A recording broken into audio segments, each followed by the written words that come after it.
Hey, what's going on, everyone? This is Sarah Flash, and welcome to another episode of Gamequest. Today, we have what could be the last package we see for a while here at Studio Mudprints, due to a looming postal strike by Canada Post, which is more or less inevitable on the 2nd of July. So, without further ado, let's get right into this. We just received today our copy of Space Invaders Pocket, which is a Taito-published compilation of a good many Space Invaders games. A lot of the ones that we've seen in the past, like Space Invaders Katsunohi and a couple others, Space Invaders 91, for example, aren't present on this. This is more or less the arcade collection of Space Invaders games. So you're not going to find Space Invaders Extreme or anything like that here, or like Space Invaders Galaxy Beat, which we have yet to get. But there is a good number of games on here. Now, there's multiple versions of the first game, which is, of course, Space Invaders, originally released in 1978. It has the cellophane overlay version, where it just had color above the monochrome screen, and then the actual color version. There's also, of course, Space Invaders Part 2, Return of the Invaders, which was, I believe, in 1985. And then Majestic 12, Space Invaders Part 4. As an added bonus, there's also Akanvaders, which is, or Akanveda, which is a, it's widely known as Space Invaders 95, and it has sort of a cute 'em up vibe to go along with the classic Space Invaders type gameplay. So, yeah, this is definitely a game that we're looking forward to taking a look at here on Bullet Heaven HD eventually, when we find out a way to best represent the kind of compilations that the PSP actually has. And we'd like to look at compilations more in the future too. But yeah, Space Invaders Pocket, not especially expensive. You can get it for about $25 Canadian. We did in fact get ours with the book and the game, as well as a fairly good slipcover. I did replace the actual case though, but on the whole though, this is going to be really neat stuff to take a look at.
Now, this episode is going to be fairly short because that was really the only thing that we've gotten in the mail that sort of falls in line with this particular quest. But what I'd like to do here is actually take a look at another compilation that I've had for quite a while.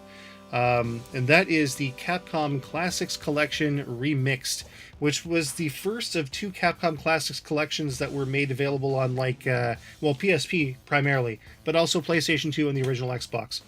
And this particular collection, while it isn't fully shoot-'em-up games, has quite a few available in it. We're talking games like Sidearms, 1941, Legendary Wings, Forgotten Worlds. We've also got Three Wonders. One of the three games is a shooting game. We also have games like, I think Last Duel is a shooting game. Varth, which is a fantastic game. Section Z, and I think even the Speed Rumbler is a shooting type game. So a lot of games on here fall right in line with what we're looking at. And once again, we'd love to take a look at this in a future installment of Bullet Heaven HD whenever we figure out just how to get these compilations rated. So yeah, Capcom Classics Collection Remixed shouldn't be that expensive.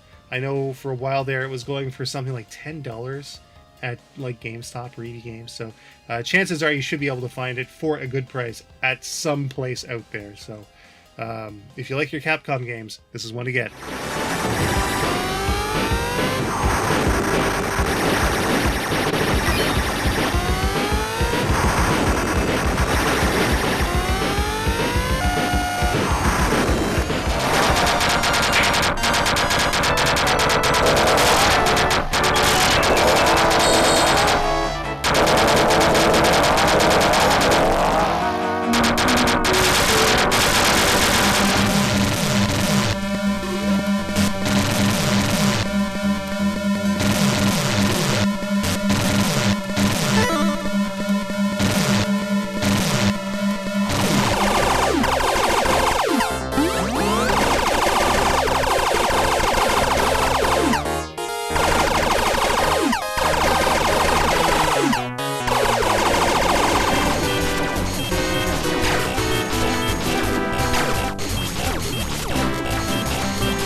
That just about does it for this episode of Gamequest. I know it was a short episode, but hopefully this Canada Post nonsense is going to be rectified shortly, and not much of a disruption will be had.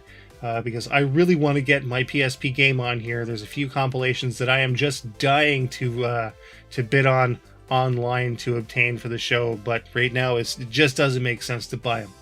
But until such a time, this is Sareflash signing off. Have a good one.